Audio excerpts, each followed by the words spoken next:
Bismillahirrahmanirrahim. Assalamualaikum warahmatullahi wabarakatuh. Sahabat-sahabat yang saya hormati sekalian.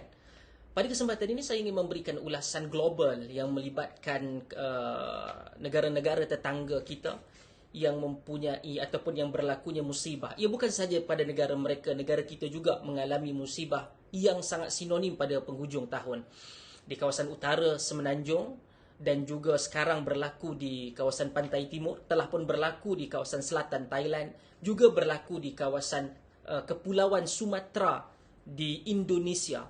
Pada sekitar tarikh 25 hingga 30 November 2025 yang lalu, kita dapat menonton dan melihat apa yang berlaku di tiga provinsi utama mereka, iaitu yang melibatkan provinsi Aceh, Sumbar, Sumatera Barat dan juga Sumut, Sumatera Utara.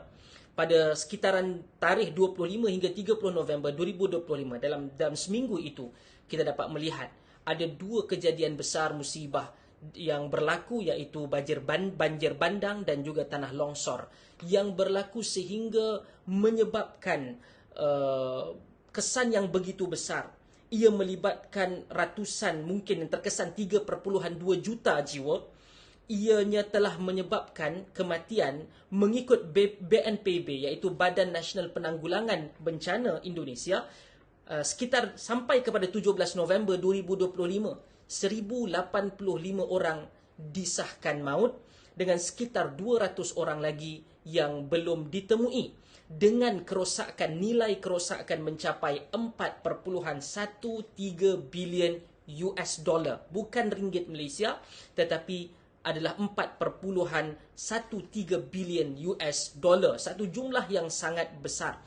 Oleh yang demikian, kita perlulah sebagai sebuah negara dan masyarakat serumpun, kita mendoakan kepada Allah Subhanahu Wa Taala agar musibah ini beransur-ansur pulih dan mereka dapat keluar daripada apa yang telah pun mereka lalui. Pada lebih kurang dalam 20 tahun yang lalu, mereka diuji dengan tsunami. Sekali lagi, seperti yang disebutkan oleh Muallim ataupun gubernur kepada Aceh ataupun nama sebenarnya Muzakir Manaf, ini adalah lebih dahsyat, lebih berat untuk mereka tanggung berbanding dengan tsunami sekitar lebih daripada 20 tahun yang lalu.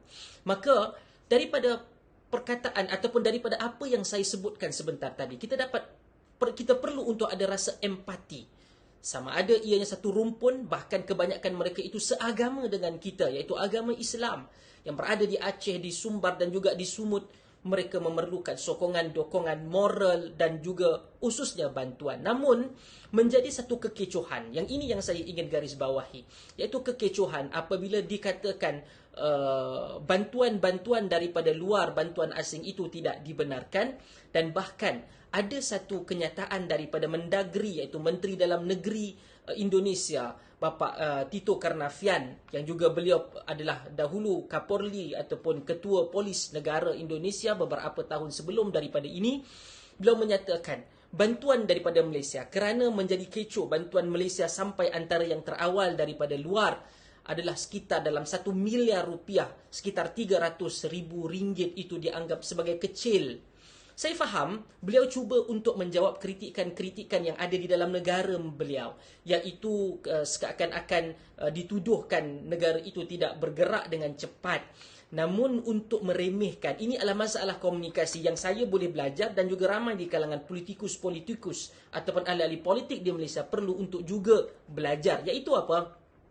Dalam keadaan kita ingin mempertahankan diri, janganlah sahabat-sahabat yang baik dan teman-teman yang rapat itu diremehkan sehingga memberikan konotasi yang agak buruk dan negatif di dalam ucapan kita. Maka saya fikir kenyataan itu kurang cocok, kurang sesuai, bahkan boleh digunakan dengan laras bahasa yang berbeza.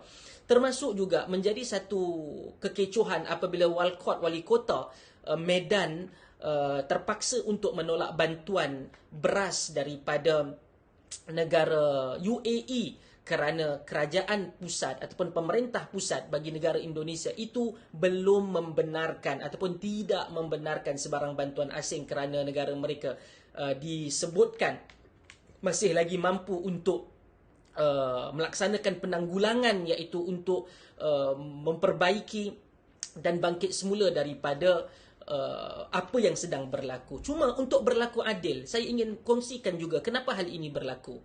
Kenapa penolakan itu, kenapa wujudnya seakan-akan satu sentimen agak negatif terhadap bantuan-bantuan luar. Disebabkan pemerintah pusat bagi Indonesia tidak menetapkan status bencana nasional. Kalau bencana nasional itu seperti mana yang disebutkan ataupun yang berlaku dalam termasuk dengan tsunami itu, maka bantuan-bantuan daripada luar adalah lebih mudah dan tidak memerlukan kepada proses-proses yang sulit, yang rumit untuk sampai. Sehingga kan barangan-barangan itu terpaksa untuk dinilai dan dianggarkan adakah wujudnya cukai. Sebab itu kita dengar ada sebahagian barangan-barangan bantuan itu tersangkut kerana percukaian, disebabkan wujudnya barang-barang yang sangat sensitif seperti beras itu akan dicukaikan. Sekiranya tidak ada status bencana nasional, maka itulah masalah dan itulah antara dampak yang perlu untuk mereka hadapi dalam keadaan tanggap darurat bencana.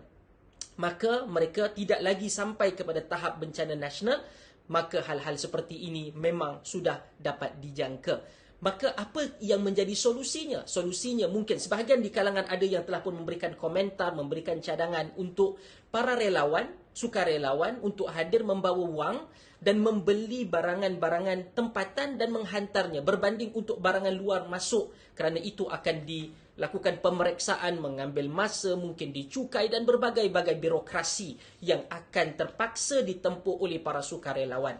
Maka itu keadaan dan susunannya, dan itu juga adalah pandangan dan juga ulasan saya, kerana ada sebagai rakan-rakan dan teman-teman mencadangkan untuk saya memberikan pandangan isu-isu global, tidak hanya kepada isu-isu tempatan dan domestik. Dan saya mendoakan sekali lagi agar Aceh, Sumatera Utara, Sumatera Barat akan dapat untuk bangkit semula dan kembali kepada normal, walaupun dijangkakan ia akan memakan masa bulan dan juga tahun sebelum mereka dapat untuk berpijak di kaki mereka sendiri. Dan juga ingatan saya kepada ahli politik sama ada di mana sahaja sekalipun, tatkala kita berada di uji, apabila bantuan itu sampai, maka perlu untuk disusun kata-kata itu supaya tidak terlihat seperti angkuh dan juga sombong tatkala bantuan ingin dihulurkan. Kerana itu bertepatan dengan hadis Nabi SAW, hadis yang sahih, man lam yashkurin nas lam yashkurillah. Siapa yang tidak berterima kasih kepada manusia, ianya dia adalah tidak bersyukur kepada Allah Subhanahu Wa Taala. Itu ulasan, pandangan dan tanggapan saya terhadap isu global ataupun di peringkat ASEAN yang berlaku baru-baru ini. Jumpa lagi. Terima kasih. Wassalamualaikum warahmatullahi wabarakatuh.